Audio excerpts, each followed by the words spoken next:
Jimmy Pauken recalls his boyhood. In those days, messenger feasts were held every year.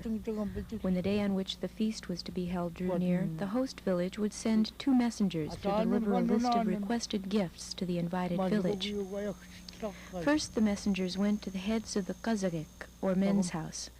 There they would ask for new replacements for the water container, the window, and wood for the interior and door of their own kazagek. The remainder of the list would be delivered to the families. The children of these families, children named after the deceased relatives of families of the host village, would be asked to bring the gifts to the host village. Shortly after the messengers returned home, people from the host village would set out in pairs to take turns accompanying the invited villagers to the kazakik of the host village. Once everyone had assembled, the hosts would bring in food, and the guests would start to eat. Usually, while the guests ate, the hosts would suddenly start singing, making it difficult to eat. However, it was considered friendly to do this, a way of teasing male cousins and friends, and no one ever took offense. After the initial greeting of feasting and visiting, the host village would initiate dancing. While each specific song and dance was performed by the hosts, the guests holding a requested gift would offer the gift, continuing in that manner until all the gifts were presented. And that was the way messenger feasts were celebrated in Jimmy Pauken's memory.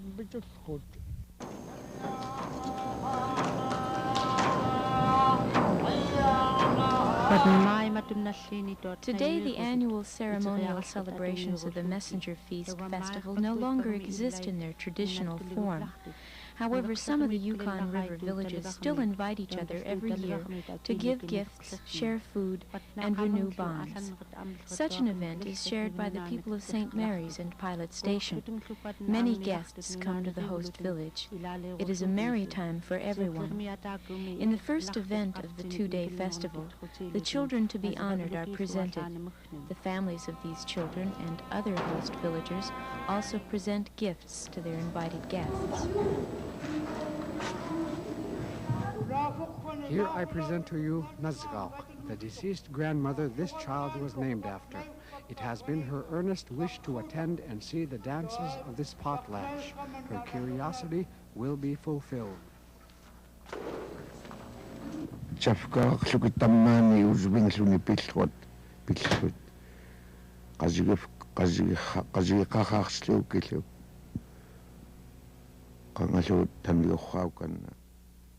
It was the tradition and the practice of the people to honor and give recognition to children. When a young boy catches his first animal or acquires his first kayak, he is presented and honored in the kuzgiak.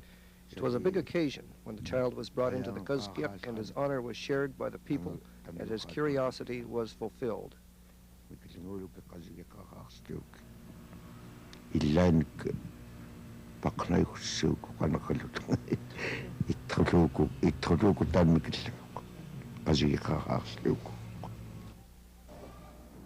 Here I present to you Aqilgan.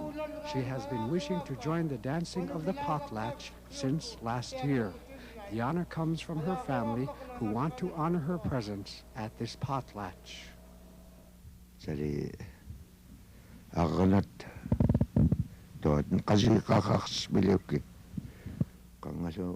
The young girls were also honored for their first successful picking of berries. A person could be honored more than once for various successful accomplishments. When a child was honored, he or she had an opportunity to dance, too.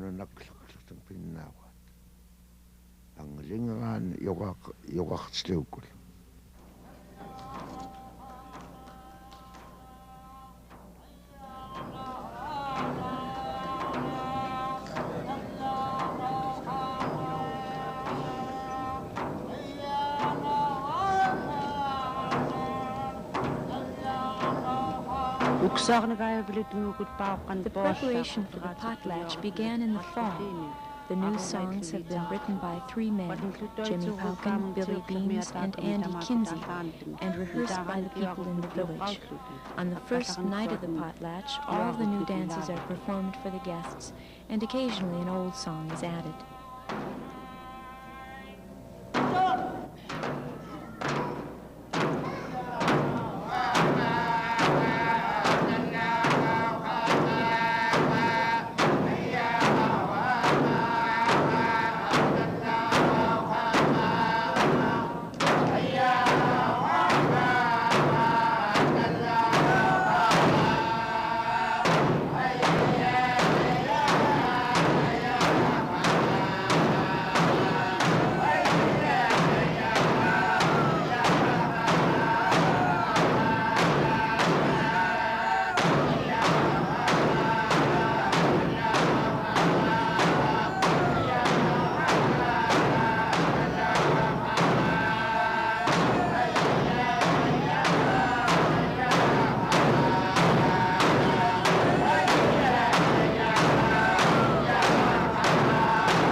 All during the first night of the potlatch, the people of St. Mary's entertain their guests from private station.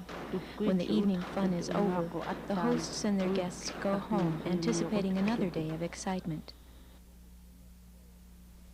When we go to Kwawak, attack on the potlatch at Lamone, it trots reduced Macoronut. You gonna pick the Chimetun, it trotaxone, become crude the Chimetun. Ayok kunatam. Nakutatam kaniwa ukutlo kutlaganakta aganaktat tulvat. Ako kutknaga taganan. Makutlo skinat makutangal abuge kulukitsariangot nun pileukia tamaskut. Aganaktat tamakananan. Agananan ako kutknaga. Makutlangut angut pit angut nunchali ako kutklu. Chat tama kami wita ko ni kaantitlo angutlo. Mikilingut latam makan papa nagako knagait. Wita lagit kaantin ktot.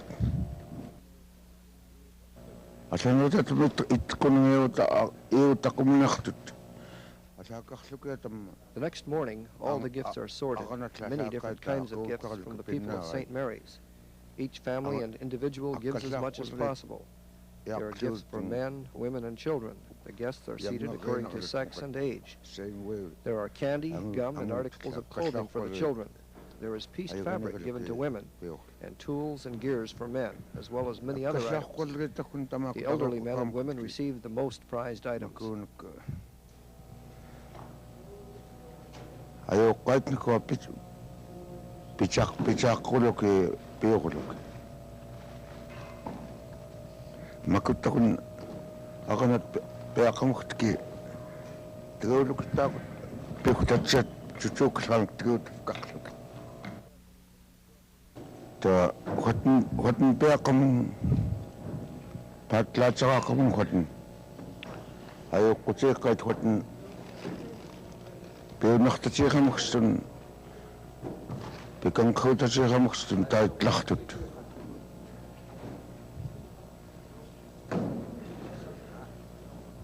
Tama kununta kunasaan ng chikot kluki, ako kutkuluki.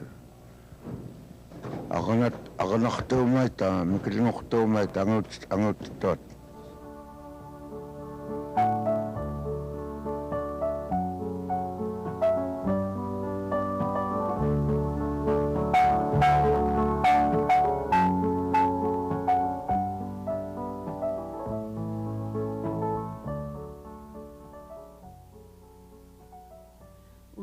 The guests are the only ones to gather for the distribution of the gifts on the second morning.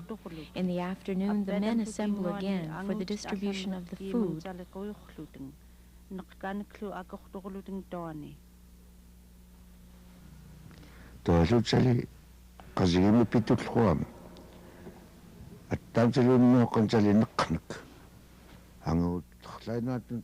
In the past, it was also the tradition to give food to the men at the Fezgiak in the second day of the messenger feast. There was no dancing at that time, but many different kinds of food were distributed to the men.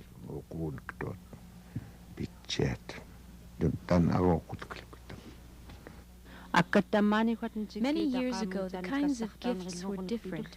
They gave various skins of land animals and sea mammals, skins of spotted and bearded seals, caribou, wolf and fox skins. They also gave strips of skin to be used for equipment and gear, and wooden containers for water and berries.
Taguanilu at damiut kuyuklutin, bosalutin lutium.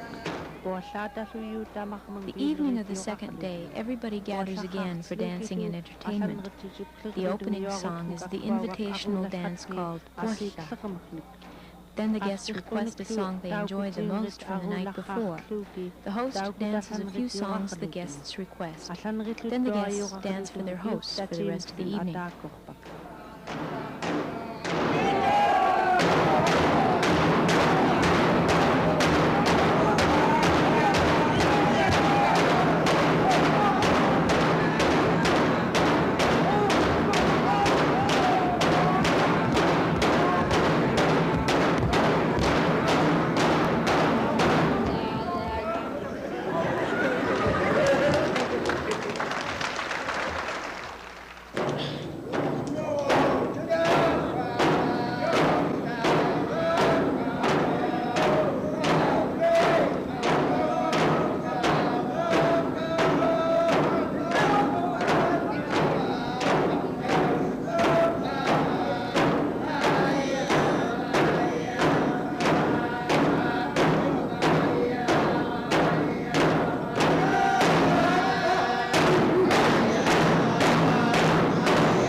Tattoogalrik bakat.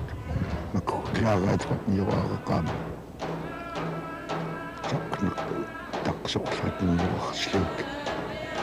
Ang lalakakamaktu yukalakata. When dances were held for ceremonial celebrations, it was exhausting for people who were skilled at dancing when the audience would demand repetitions of certain parts of songs. It was a pleasure to watch skilled and entertaining dancers. The same is true for today's Eskimo dancers.